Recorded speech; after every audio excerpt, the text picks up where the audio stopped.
All right, shalom, shalom, family. How's everybody doing? I am Haji Golightly. I'm your host today of the Golightly Perspective. I give all praise to the Most High Yah, the God of our fathers.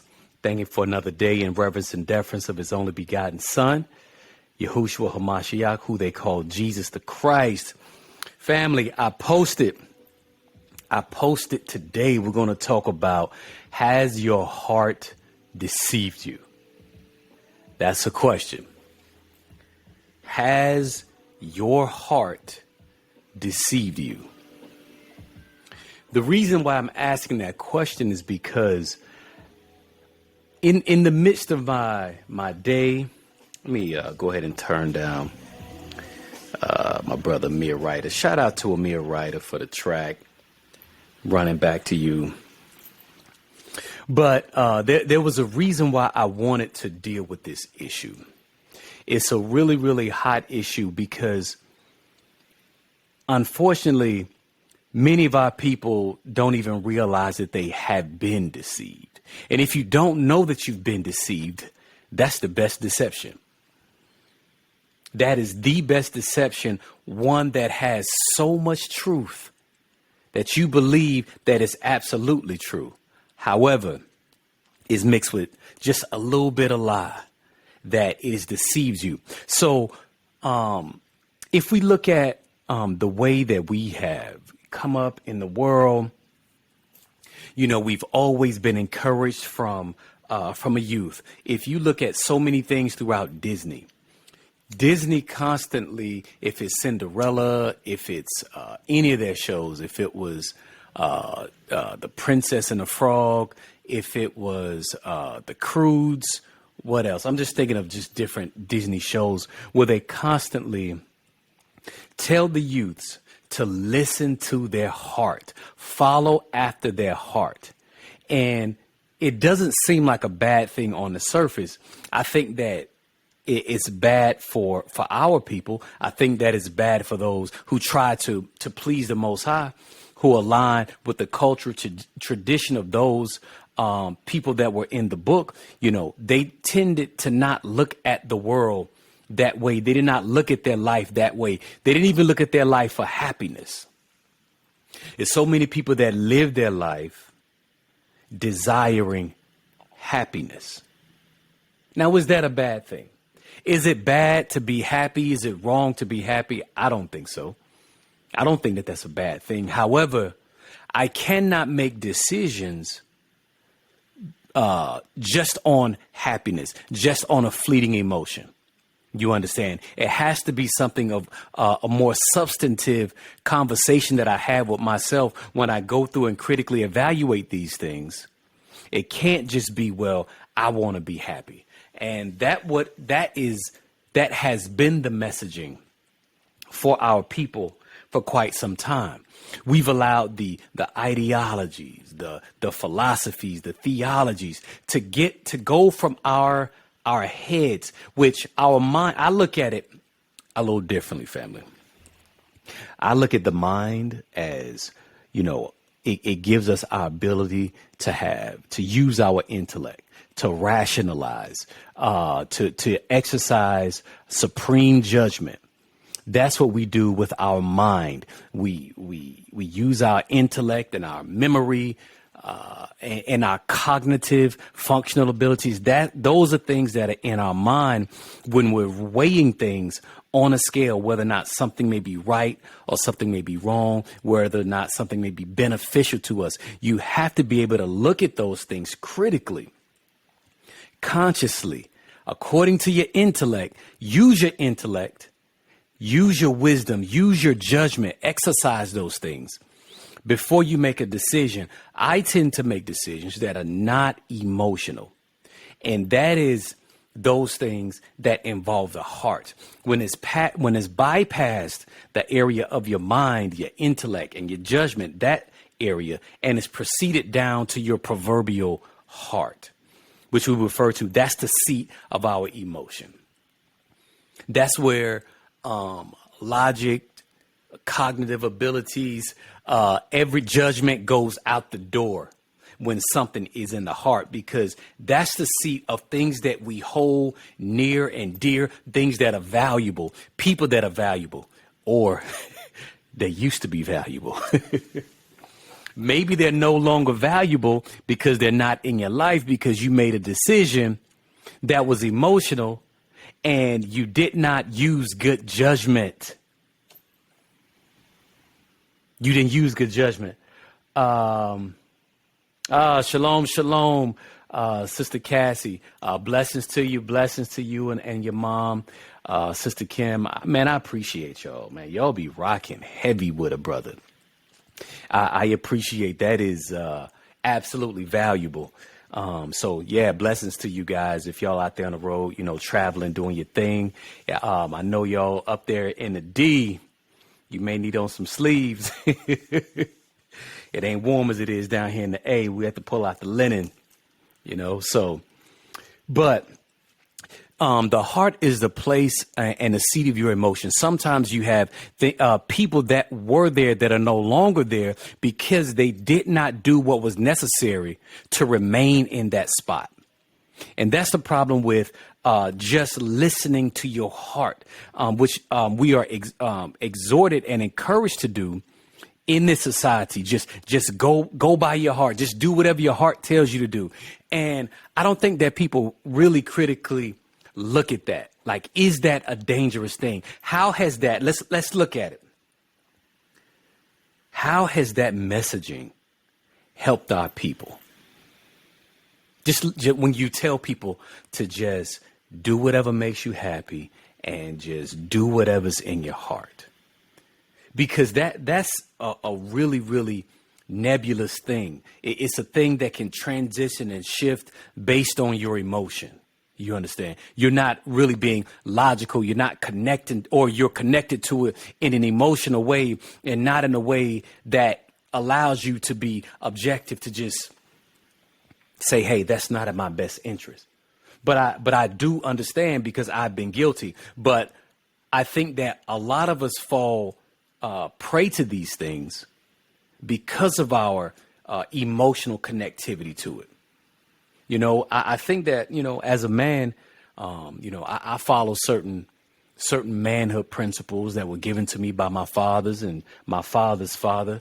It's a way that a man responds. We do have emotion. To act like we're automatons and robots, like we're not that. We have emotion. However, we have to have a mechanism and a discipline, the emotional intelligence, to express that in a different way, even when we're dealing with disappointment. I don't act out. You know what I mean? You're not going to find me out there being like, oh, I'm about to go off on somebody. You're not going to have me even using that language. That's not a very manly thing. The power of our powers, or the God of our fathers, oftentimes he would tell our ancestors, like, listen, stand up like a man. Stand up like a man. I'm getting ready to deal with you like a man. And you can look at the way that our ancestors responded. When the father told them something, it resonated with them, but they really didn't have that emotional connection. It was just about being obedient, right? And that's what we want to be. We want to be at a place where we are absolutely obedient. Kane, can you guys hear me on Facebook? Is my volume coming across good? Let me look at my levels here. My levels are pretty good. I don't want to spike in the red.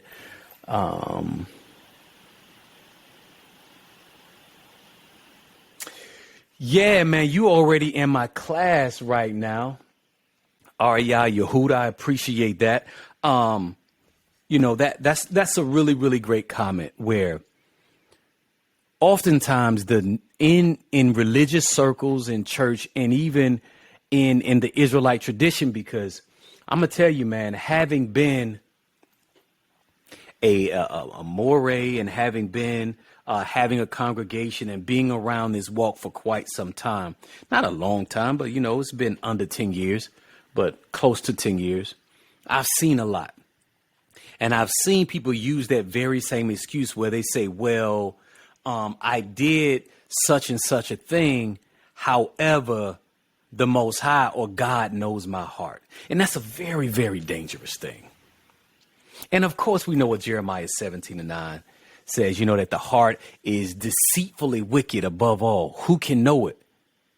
So I always say that it's the things in your heart that are motivating you to do what you're doing.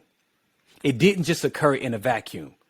That's something that was deep seated. If it was not in your heart to do something, you would not do it. Like, it's not in my heart to go and rob a bank. I'm not going to do it. It's not in my heart to sleep with another man's wife. I'm not going to do it. But if those things were in there, that's when you will find people executing those things. So when people try to say that the Most High or God knows your heart, he absolutely does. The problem is you don't. And the reason why you're struggling with what you're struggling with, because, man, I see people. Who is that I was talking to? I was talking to Brother Suka, Elder Suka. We were talking about how people come over and they haven't been converted, and they're yelling, yeah, keep the commandments, but you haven't been healed from being hypersexualized, and that's what our people have been. They've been hypersexualized. The men have been hypersexualized. The women feeling as if they have to wear everything, got to be tight or revealing in order to be chosen by someone, to put your goodies, to put what you got on display. That's what this culture encourages. And then they not only encourage it, they incentivize it and monetize it. You get more likes, you get more clicks, you get more attention if you do these things. Whereas a righteous man is like, not interested at all. Because I've seen the banging head wraps. I've seen, the cultural garments, super tight. You got on the waist trainer and you trying to show your thigh, you showing all of that. You leading with your best foot. And that's all you got. And unfortunately, that's why so many get caught up in these relationships where, they saying, well, sex is marriage and, all we got to do is just hook up and the Most High justify it. Man, if that wasn't in your heart, you wouldn't be doing it. You would not be doing it. But because it is, it's manifested, because out of the abundance of the heart, the mouth speaks. So before you say yes and give your consent, it's got to be in there. Whatever is in you is going to come out of you. Whatever's in your heart is going to come out of you. That's just the way that it is. So if you are putting all of your faith in just doing what your heart has told you to do, is that going to lead you down the right path? Because you could be being deceived. And like I said earlier, the best deception has so much truth in it. You don't even realize it. That, on a sidebar, the Messiah did not come here to give you your identity. That was not his mission. He came to help you level up, where he says, man, I know that in Torah that adultery is looking upon another man's wife and sleeping with her. That's what adultery is.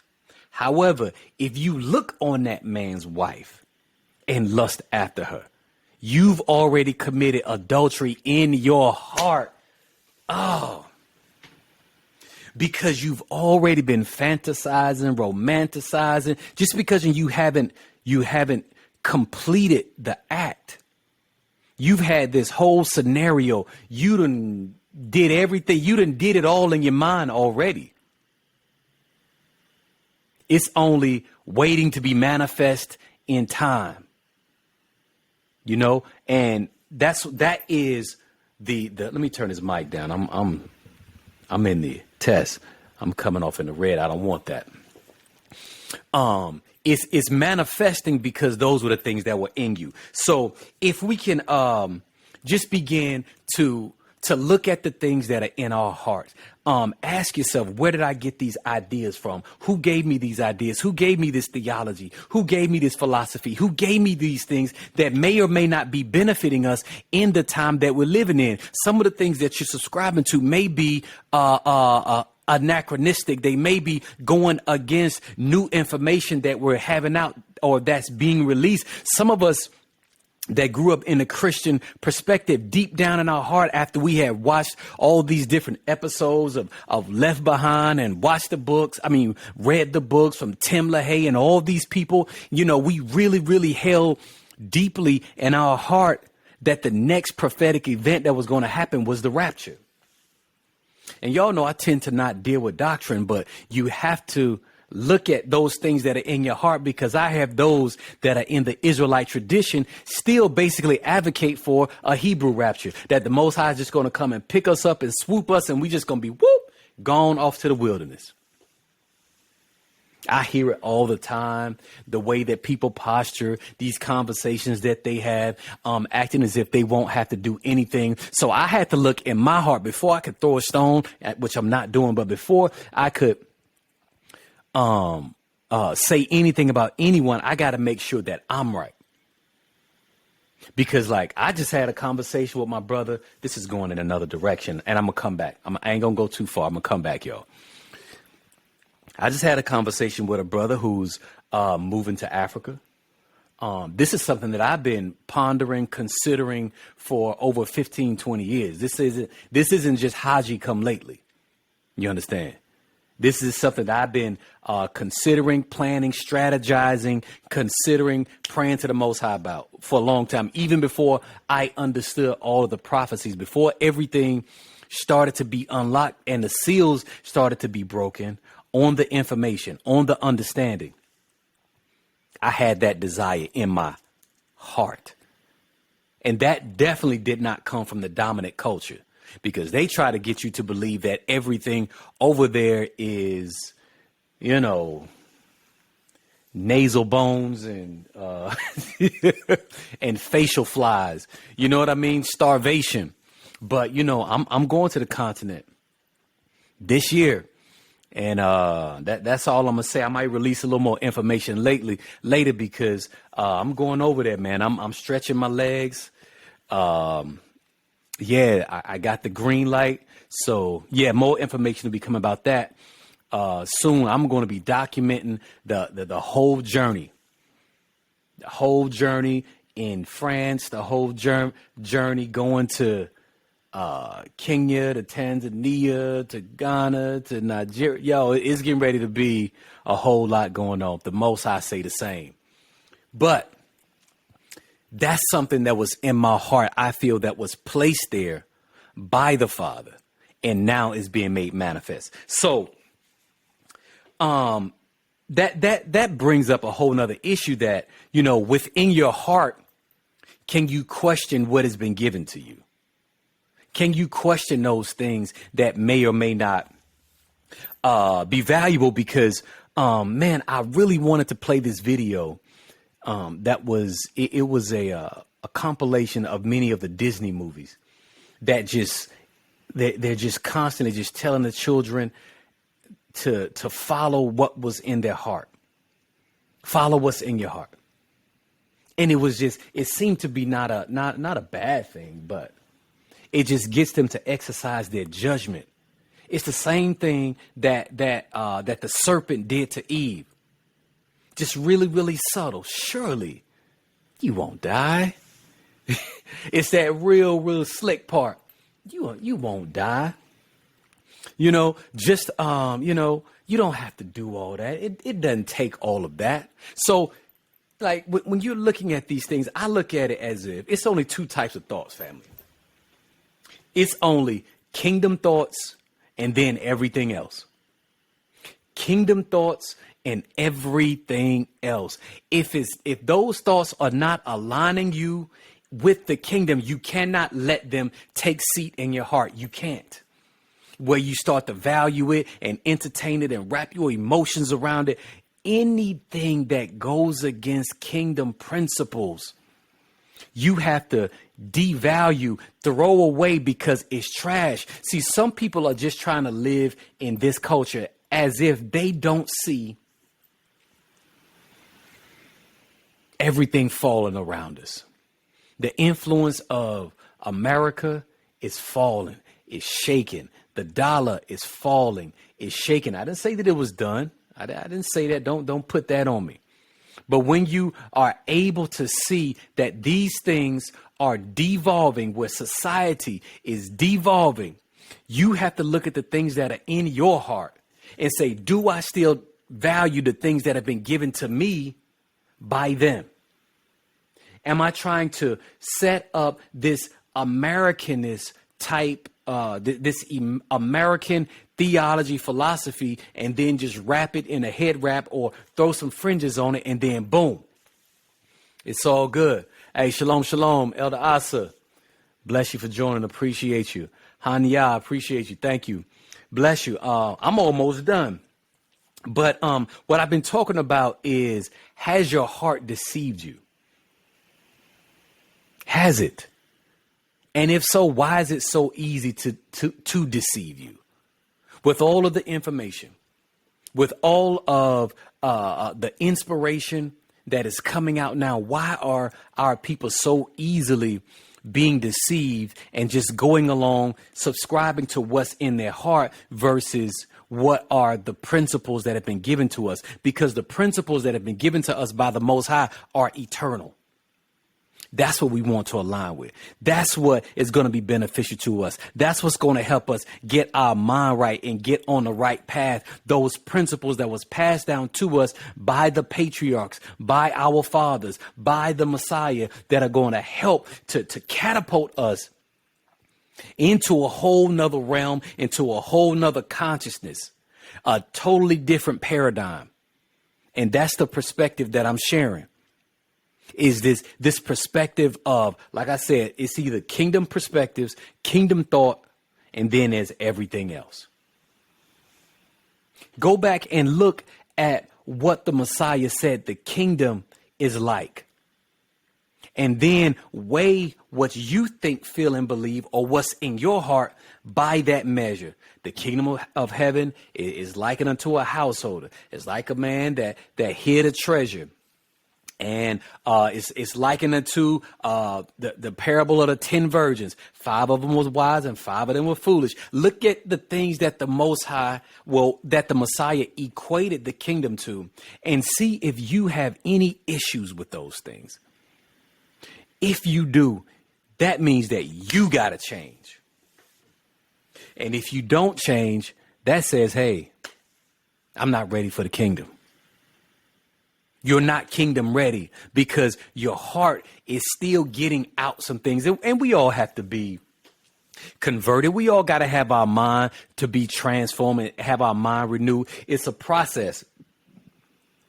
It absolutely is a process. But please, family, make sure that you are undergoing that process. I've talked to people many, many times about what they call these proverbial red lines. Well, I got a red line. Because in my heart, I can't do A, B, C, D. And it's like, is that what the Father said? Or is that what you said? Who told you who gave you that programming? Because that's all it really is. This is when you find, let's just say, if you find something in the scriptures that you may be in disagreement with, you may not be able to execute. It's only because you have Western programming that is preventing you. And then you've allowed that to get in your heart and you've connected emotion to it. And if, I might die or I might, this is going to ruin me. This is going to end me. Oh man, I got to sip some tea on that.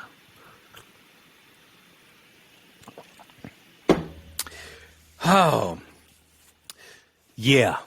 Moving right along, family. So what are some things that our heart has been blinded to? We've been blinded to our identity. So shout out to everybody that understands and knows who they are, that within the culture, that you follow the Israelite tradition, where you know that you are of the lineage of Abraham, Isaac, and Jacob. Hallelujah. That's a beautiful thing. But then after you have that knowledge, what are you doing to close that gap and understanding of what you used to be versus what you need to become? Because if you don't know when you know who you are and you understand that we are here as a result of the Deuteronomy 28 curses and Joel chapter 3, and you see that this is the consequence of bad decisions, do you feel the weight and the necessity of change? Do you feel as if now I got to shift? Now where my fathers may have been unsuccessful. I'm not going to say, y'all peep my words, right? I'm not going to say that my fathers failed. I find no fault in my fathers. I'm going to say that maybe they weren't as successful as adjusting to the culture and the commandments that the Most High gave them. So where they may not have been successful, I take it on the chin. I'm going to do it. I pray that with the help of the Most High, I will be successful. I feel that weight. It's more than just saying, well, we the chosen people. Yeah, that sounds good. Until you got to do what chosen people got to do. When it comes down to you sacrificing, going through a period of discomfort where you lose things, man. I'd have lost money. I've lost friends. I've had family walk away. I've had to walk away from careers. Having a career in entertainment, I've had to walk away from that. Where my family, listen, man, I had to go through some things because I told the Father, you got my heart. Money did not have my heart. Fame and popularity, being that dude, that didn't have my heart. The Most High was always in my heart. But if I would have allowed, you can be this, you can do that, you want to go, I was living in Hollywood, not literally I was living in Hollywood. I lived off Hollywood Boulevard. Then I moved off Sunset. Then anyway, out there living that life, but the Father said, give it to me. Give it to me. I don't want you to. It's time out for acting. It's time to be real. That's where we are. And because that was a hook in my heart, I was able to give him everything that was in my hand. And he gave me back double and triple what I would have made. Even if I would have had more money, so what? It would not have been pleasing the Father because, man, I've done some interviews, man. I done been in some of those rooms. I done been to the parties. But even in the wild parties, and they passing around plates of cocaine, every illicit drug that you want, whatever you want to get on, you can get on. I've been there. That wasn't in my heart. Like if you are that person and if you listen to me, I know that you got to be a piece of that person or have been through it, where the Father has allowed you into certain places, into certain spaces, into certain rooms to be involved in certain exchanges that killed or destroyed, lessened some people, but it didn't even touch you. You could have been gone. I know a sister who, she was in a bad relationship where it was a volatile, relationship, some domestic violence. Thankfully the sister was able to get out of that relationship, right? It cost her something. Couple knots upside the head, but I'm not laughing at the domestic violence. I'm not. Let me just let y'all know I'm not. I'm thankful that the sister was able to get out. She got out, and the next person that this brother got with killed that woman and himself. Suicide, then homicide, then suicide. So that could have been her reality. But thanks be to Yah that it wasn't. So what kills some people the Father has allowed you to walk through, to walk past. Yeah, you may have been damaged, and we all got trauma. We all got trauma in our heart. We all got difficulty with trusting people because we've been burned. But if you allow what the Father is doing in your life to heal you, to recover, to be willing to be sacrificed again. Like, yeah, this brother hurt me. This brother lied on me. This brother did some things. But you know what? I'm good. I came back undaunted because my integrity was intact. You understand what I'm saying? It didn't kill me. I'm still here. You're still here. That's proof that what the Father put in you is so valuable. Hold on, let me check the chat real quick, y'all. I appreciate y'all for rocking with me. The more, the more, okay, hold on. Man, that thing just scrolls so fast.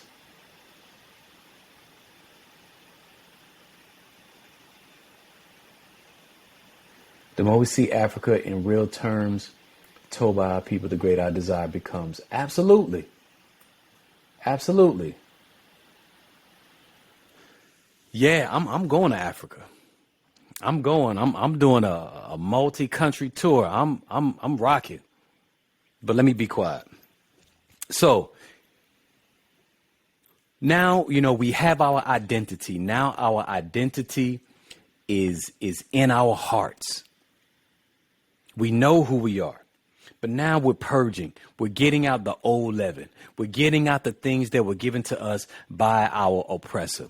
We're getting out and questioning a lot of those things. Like we talked about how, like, even dating in the Israelite culture. I talk a lot about family because that's really all it's about. Stop talking about nation. Stop talking about tribe. You know what? Pause. Let me go back. You can talk about whatever you want to talk about, but consider that you're not finna get to nationhood if you're not handling your business within your family. That's where it all started. That was the first priesthood. We got to start there. Hold on. Somebody said that's my testimony. Let me look on my other phone because I'm trying to stay in the chat, y'all, because if y'all engaging, I want to engage.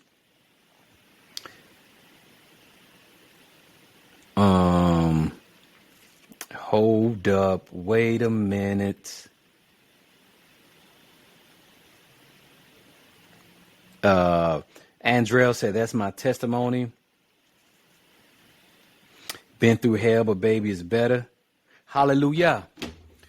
See, you get, I just give the Most High supreme thanks, honor, and glory because he was in my heart when all the things that I wanted to do, the evil was ever present.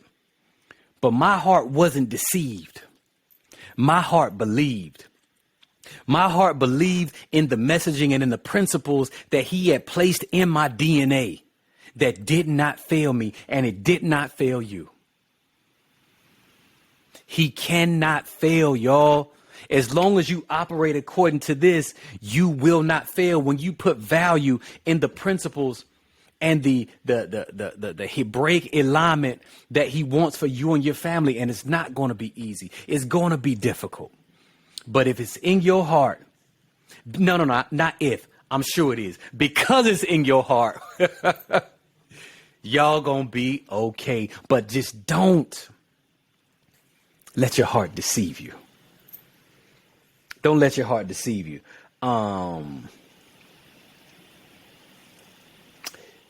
Yeah, bless up, Dean, Brother Ty, Brother John. Appreciate y'all for rocking with me. Don't let your heart deceive you, and let not your heart be troubled. You believe in God, believe also in the Messiah. In his Father's house are many mansions. Now, I did a class about in my Father's house, where I dealt with inheritance. I dealt with inheritance, that it made it easier for my sons to submit to their father when they understood that they had an inheritance. See, some of us are just trying to get their sons and their daughters to walk after them, and you're not giving them nothing. You don't have anything promised, but the Messiah said, in my Father's house, his many mansions. Now my sons can say, in my Father's house. He gave me an inheritance, gave them acres of land. You understand? Because I knew that I had to sacrifice, that now what's in my heart is it ain't about me no more. It's all about them. It's all about those that come from me, those that are connected to me. And the family is growing. The family is booming. I'm telling y'all, Golightly is going to be a tribe. Man. The Father told us to have children when you're in captivity, to betroth your daughters, give your sons wives and give your daughters to a husband. Do that. Why? So that you don't be diminished. Man, I keep going back to that, but check it out. A lot of people have been deceived on another note. We've been deceived in regards to identity and as well as our self-worth. Like, because our people have been at the bottom rung of this American caste system, and black men are all the way at the bottom, where they have made a concerted effort to put the black woman above us. And, you know, that is what it is. The question is, what are you going to do, oh man, to pull yourself up, to make sure that you're connected with other brothers that are trying to do the exact same thing? And when you come together and when you configure, it reduces the impact of being devalued and lessened in the dominant culture. It reduces that. Why? Because we practice corporate economics and we practice trying to build this whole economic, have a sense of economic unity based on mutual benefit, where we can help one another. And it's not just one man trying to do it alone. One man can't overcome by himself. Just to even say that you're an Israelite is indicative of, okay, well, I'm an individual that's part of 12 tribes. Those tribes were together. They were one unit. They moved, the people move in a symbiotic manner. Are you able to do that? Are you willing to do that? Are you willing to submit to those that are greater? If it's in your heart that ain't nobody greater than me, then hey, that's going to be a big reason why you're unable to function in this whole tribal construct. Because those that understand the scriptures, those that understand what the Father is doing, everybody talks about, okay, well, we're going to go to the wilderness. Okay. But how you going to line up in the wilderness? It ain't going to be in your assembly. That's not what the text says. You're going to be in the house of your Father. That's why I go back to family. That's where it is. Heal the relationship with your fathers if you can. If you can't, forgive him and move forward. I chose to walk alone. That's my testimony. Boom, boom, boom. I'm seeing stuff from the very beginning. Sometimes you have to walk alone because everybody can't go with you on this journey. But then you ask yourself, well, what does that look like as I mature and as I age? Do I have, children that can help assist with my caregiving? Have I deposited enough in their life where they say, hey, my mom, my father sacrificed for me. Now I have to sacrifice for them. Because things are going to get really, really difficult, family, and you're going to have to challenge what's in your heart. Hey, shalom, Louis, John. Hey, shalom, bro. Appreciate you for rocking with me, man. We got to talk soon. See, we're going to have to question what's in our heart because many other cultures, they practice generational living, where you may have grandparents, parents, and then the children, and sometimes you may even have grandchildren. And it's not always because people don't have resources. It's because they have a mutual objective. We're trying to save and we're trying to build and we're trying to practice corporate finances so that we can grow from this point, so that we never be diminished from this point, that we're going to sacrifice. Yeah, I would like to have my own house. Yeah, I would like to have this and have that. But maybe if we sacrifice for 4 or 5 years, where could we be? Instead of, all the sons living over here and the granddaughters and not granddaughters and the grandparents. What if we had a larger place? What if we had a larger space? And then we began to pool our money together. Maybe I got this amount of money. You got this amount of money. And now we can move it together in a unit. But that comes with a level of trust. But if you don't have trust in your heart, that's not going to work. I've heard, hey, listen, man, my sons are funny, man. This was years and years ago. I talked about this thing and they was like, well, Dad, I may want to walk around naked. Really, you just want to walk around naked. That's why you don't want to practice this. Okay. I get you. I'm not mad because, and even when they give those explanations, like in your heart, because you're so healed and you're so mature in your emotion, that don't even make you mad. You ain't even like, okay, give them time to see your position. You're elevated. Remember that, parents, you're elevated. The Father's not going to show them what you see. The onus is on you now to communicate it in an effective way where they can receive it. Are you saying it so they can receive it? Or are you saying it just to get it off your chest? Are you saying it out of frustration? Yeah, people are like, mine. Everybody want their own family. That has gotten into your heart from the dominant culture. They bred you, socialized you, educated, Carter G, miseducated you to think like this.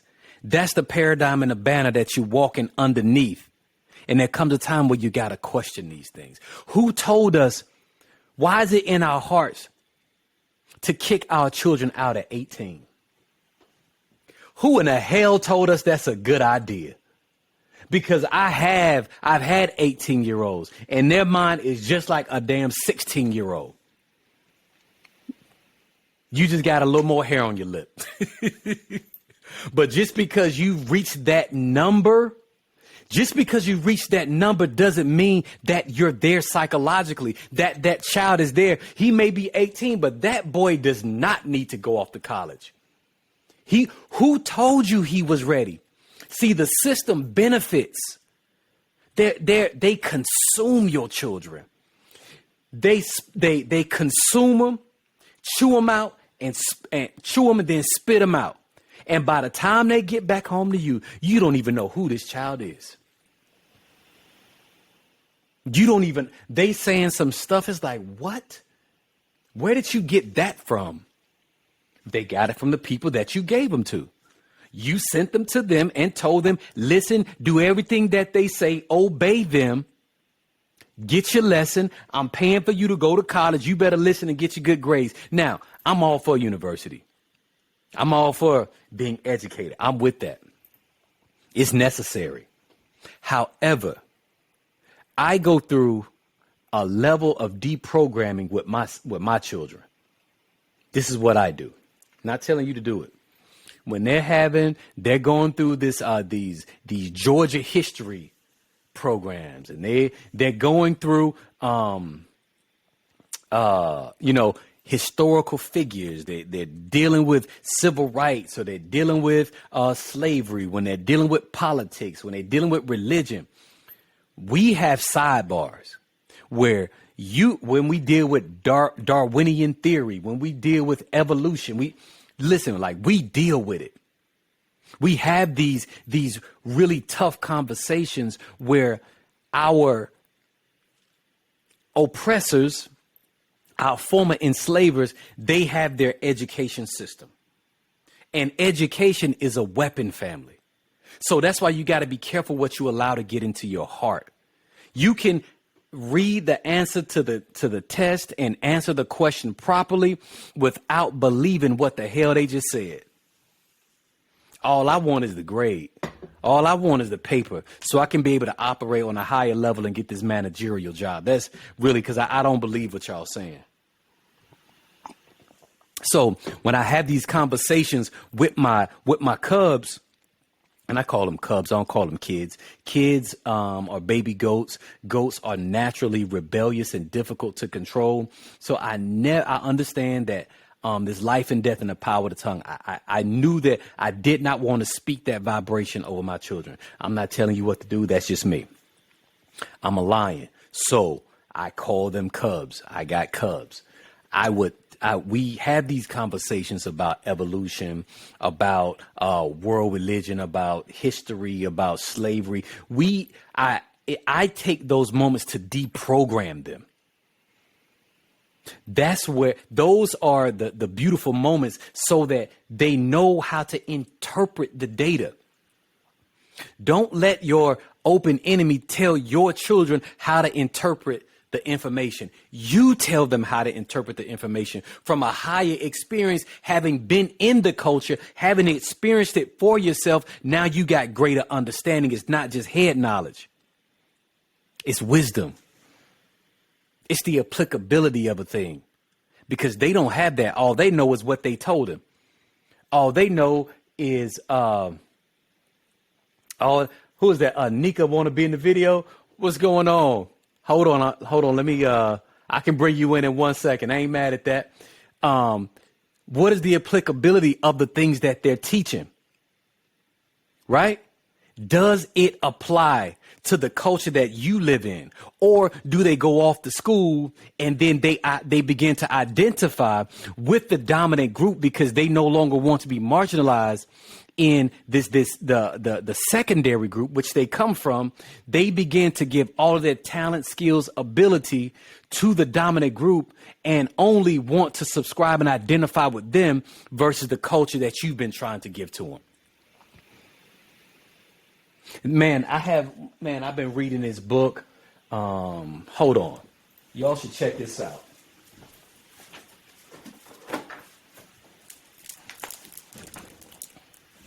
Y'all should check this out. This is a phenomenal book. Frantz Fanon, Black Skin, White Mask. When I tell you he's a psychiatrist from the Antilles, from Martinique, I believe, went over to fight against with France in Liberia, or was it Algeria? I think it was Algeria. Then he began to identify with the Algerians that they actually had a right to fight for their freedom. Black Skin, White Mask. If you got a chance, you should get this book. Phenomenal. Delves into the psychology of our people, the psychology of racism, the psychology of oppression that causes one to lose his own identity and then begin to desire to be one with the oppressive group. And we see that over and over with no matter where colonization or enslavement goes. All right. Come on. Let me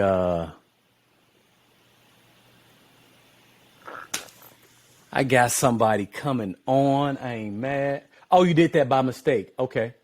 No biggie. We'll cancel that. Boom. Shout out to the home team. Nick, appreciate you. But you have to be able to let me ask y'all this. I'm gonna ask a question, and I really do want to answer. Do you think that your cubs, your children, should be allowed to think whatever they want to think? Let me ask you that. Do you think that your children should be able to think whatever they want to think? That's a question. If you think yes, let me just get a 1. If you say no, let me get a 2. Because we dealing with a heart condition, family. Because we still dealing with a heart condition. Has your heart deceived you? Has your heart deceived you to believing that your children can think whatever they want to think? I'm working to heal my family. Little steps. I heard you practicing alone with. But Dr. Ken, great work. Yes. Man, I love Dr. Howard. I love Dr. Howard. Great brother. Met him in Detroit. Yeah, man, I might have to go up there and visit that brother again, man. I love what he does. So, are we getting the two? No, that means no. That means no. I believe they should question things, but we have a duty to teach them right. Absolutely. John says absolutely not. We are the teachers and the shepherds over our household. Absolutely. See, man, this is the advanced class. This advanced class. Y'all already know. Because if y'all tapping in with me, you got to be of a certain vibration and understanding just to even rock with me. So when you understand that you don't allow your children to try to interpret reality and the things that are coming at them rapid pace. Listen, I grew up and things were moving fast when I grew up. But now when I tell you, it's like it's progressed like in quantum bits. The things that my mind is going so fast right now. Family, I long for a time when life was simpler.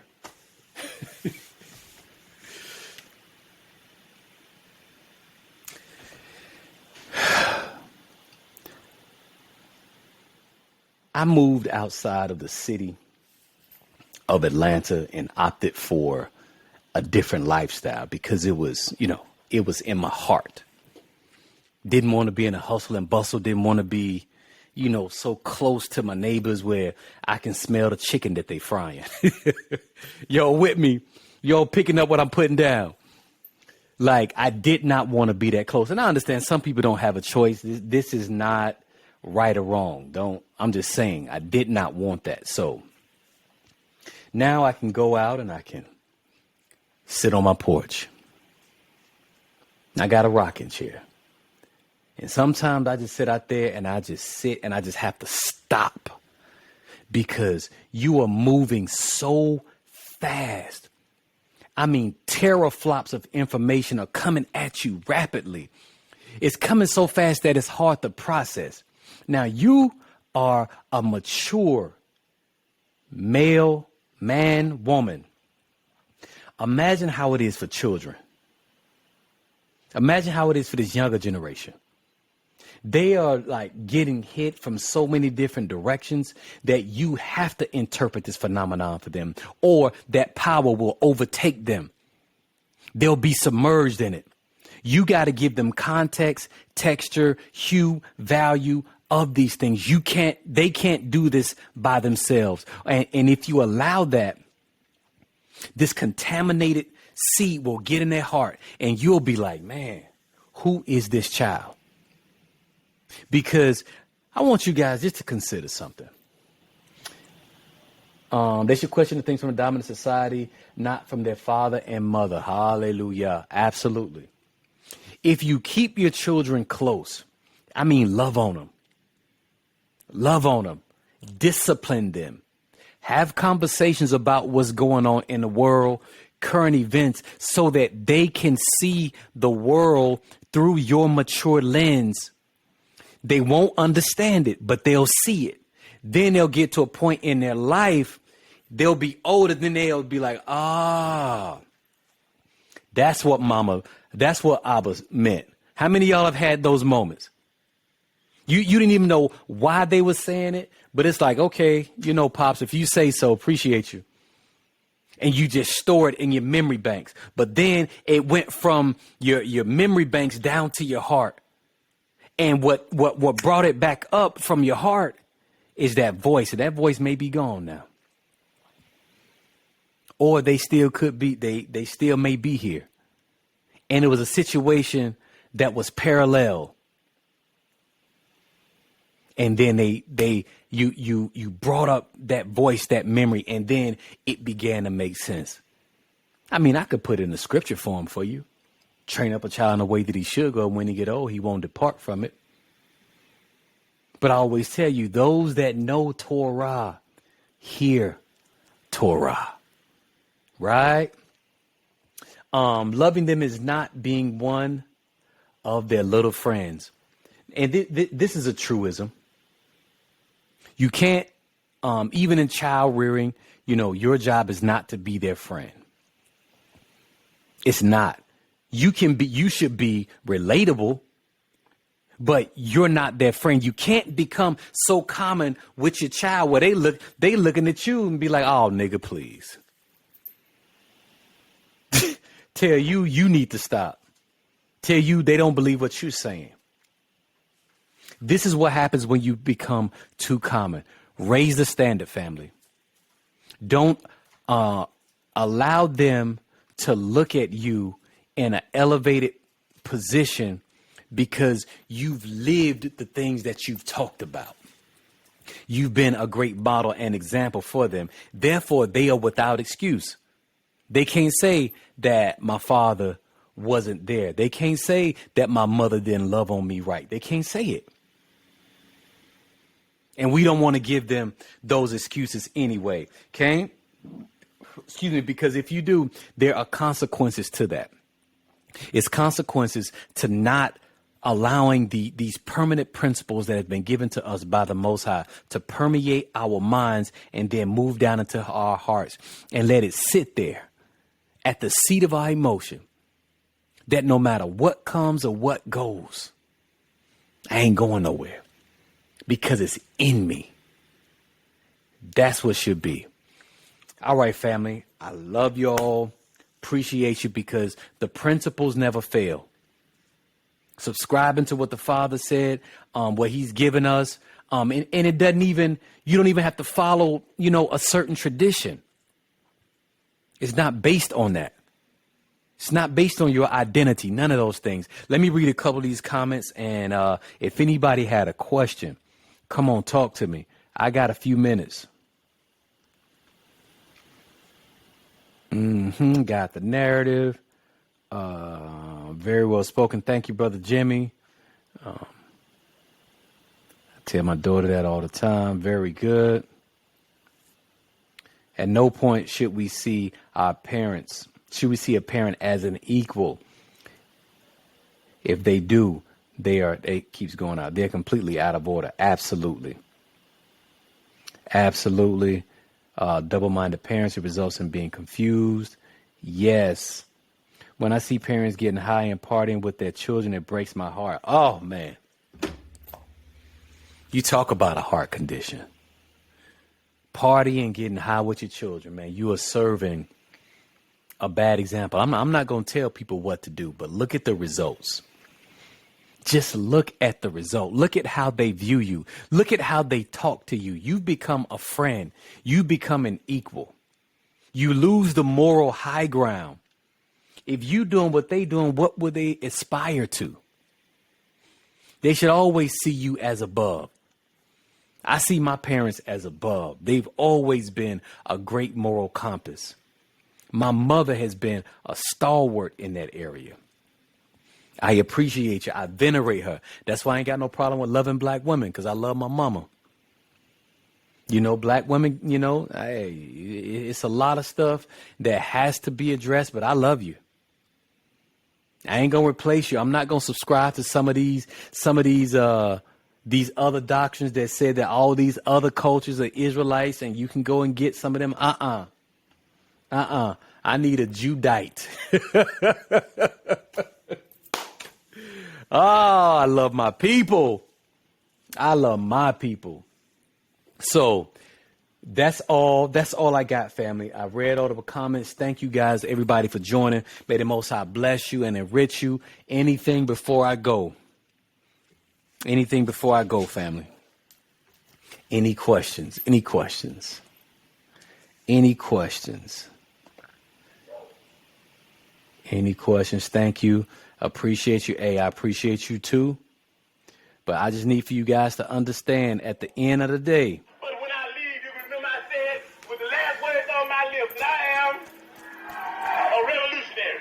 And you're going to have to keep on saying that. I'm a revolutionary. The most revolutionary act that a man can undergo in today's society is to align his family in a family structure given by the God of the Hebrews. That changes everything. One love, family. Shalom, shalom.